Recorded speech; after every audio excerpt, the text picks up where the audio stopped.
লাখ লাখ কোটি কোটি মুছলমান লোকৰ বাবে আজিৰ ভাল খবৰ। আৰম্ভ হ'ল কচুৱাৰ বৃহৎ ইস্তেমা। আজিৰ পৰা লাখ লাখ মুছলমান লোকৰ সমাৱেশ ঘটিব এই ইস্তেমাস্থলীত।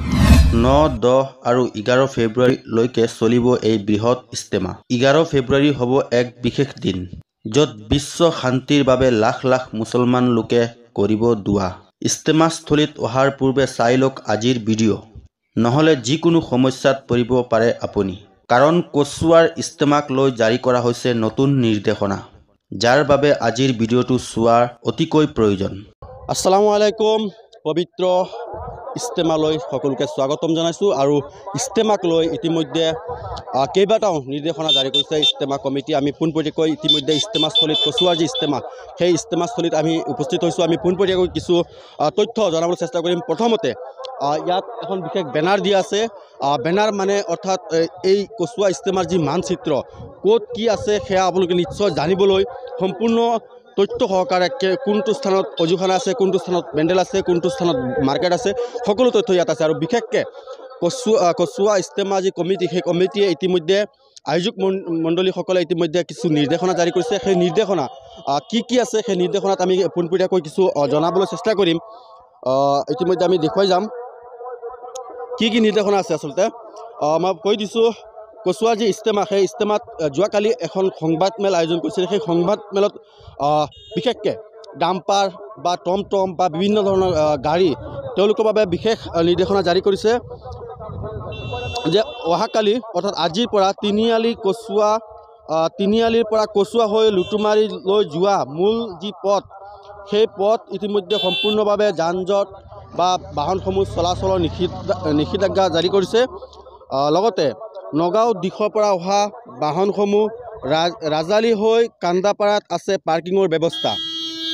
নগাঁৱৰ ফালৰ পৰা যি বাহনসমূহ আহিব, সেই বাহনসমূহ আচলতে কচুৱা পাৰ হৈ সন্মুখত যি ৰাজালি আছে, সেই ৰাজালিৰ কান্দাপাৰা কাষতে সেই পাৰ্কিঙৰ ব্যৱস্থা ৰাখিছে, যাতে বাহনসমূহ তাতে পাৰ্কিং কৰে, সেই ব্যৱস্থা ইতিমধ্যে জনাই দিছে। লগতে হোজাই বা ডবকা বিভিন্ন অঞ্চলৰ পৰা আহিব যিসকল যমুনামুখ হৈ, তেওঁলোকৰ বাবে চানখোলা আকফাল বস্তিৰ পথাৰত পাৰ্কিঙৰ ব্যৱস্থা ৰাখিছে।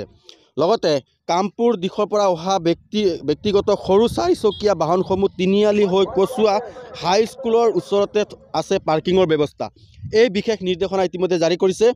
আৰু যোৱাকালি দেখিবলৈ পোৱা গৈছে এই প্ৰেছ মিট আয়োজক মণ্ডলীসকলে দিছে। আৰু ইতিমধ্যে আমি দৃশ্যাংশ দেখুৱাই আছোঁ। ইয়াৰ পোনপটীয়াকৈ দৃশ্যাংশ আমি দেখুৱাবলৈ চেষ্টা কৰিম।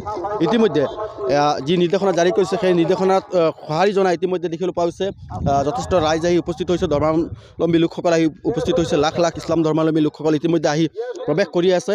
আৰু কিছু যি বেনাৰ আছে, আমি সেই বেনাৰৰ ফালে কিছু আগুৱাই যাওঁ। আৰু এয়া আছে নিশ্চয় আপোনালোকে দেখা পাইছে, এয়া হৈছে যি মানচিত্ৰ, কচুৱা ইস্তেমাৰ যি মানচিত্ৰ, সেই মানচিত্ৰ ইতিমধ্যে ক'ত শৌচাগাৰ আছে, ক'ত প্ৰস্ৰাৱখানা আছে, ক'ত পেণ্ডেল, ক'ত মাৰ্কেট, ইস্তেমাৰ মাৰ্কেট, সকলো কোনফালে ৰোড, সকলো আচলতে ইয়াত দেখুৱাই দিয়া হৈছে, যাতে কোনো লোকৰ যাতে অসুবিধাৰ সন্মুখীন নহয়। গতিকে সকলো ইয়াত দাঙি ধৰা হৈছে। আৰু বিশেষকৈ মই মাৰ্কেট কিছু দেখুৱাইছোঁ। ইতিমধ্যে ইয়াৰ মাৰ্কেটৰ দৃশ্যাংশ চাওক, চাৰিওফালে মাৰ্কেটৰ। আৰু ইতিমধ্যে ইয়াৰ চাওক পেণ্ডেলৰ দৃশ্যাংশ আমি দেখুৱাই আছোঁ পোনপটীয়াকৈ। আৰু লগতে মই বিশেষকৈ জনাম, যি নিৰ্দেশনা তেওঁলোকে জাৰি কৰিছে, সকলো যাতে এই নিৰ্দেশনা মানি চলে, যাৰ বাবে সকলোকে মই আহ্বান জনাইছোঁ। লগতে এই যি দৃশ্যাংশ, সেই কচুৱা ইস্তেমাৰ দৃশ্যাংশ আমি পোনপটীয়াকৈ ডবকা নিউজক, কেৱলমাত্ৰ ডবকা নিউজে আমি প্ৰতিটো দিনেই একোটা প্ৰতিবেদন আগবঢ়াই যাম। গতিকে সকলো আমাৰ সৈতে থাকিব। আমি প্ৰতিদিনাই একোখনকৈ প্ৰতিবেদন আগবঢ়াই যাম। আৰু ইয়াতে বিশেষকৈ এই সন্মুখতে পেণ্ডেলৰ যি মূল পেণ্ডেল ষ্টেজ, সেই ইয়াতে থাকিব। আৰু অহাকালিৰ পৰা আমি বা যদি সম্ভৱ হয় আজি আবেলিৰ পৰা আমি দেখুৱাবলৈ চেষ্টা কৰিম, মূল পেণ্ডেলৰ সন্মুখৰ পৰা কিছু দৃশ্যাংশ দেখুৱাবলৈ চেষ্টা কৰিম। গতিকে লাইভটো সকলোৱে শ্বেয়াৰ কৰিব। আজিলৈকে ইমানেই আছিলে, ধন্যবাদ।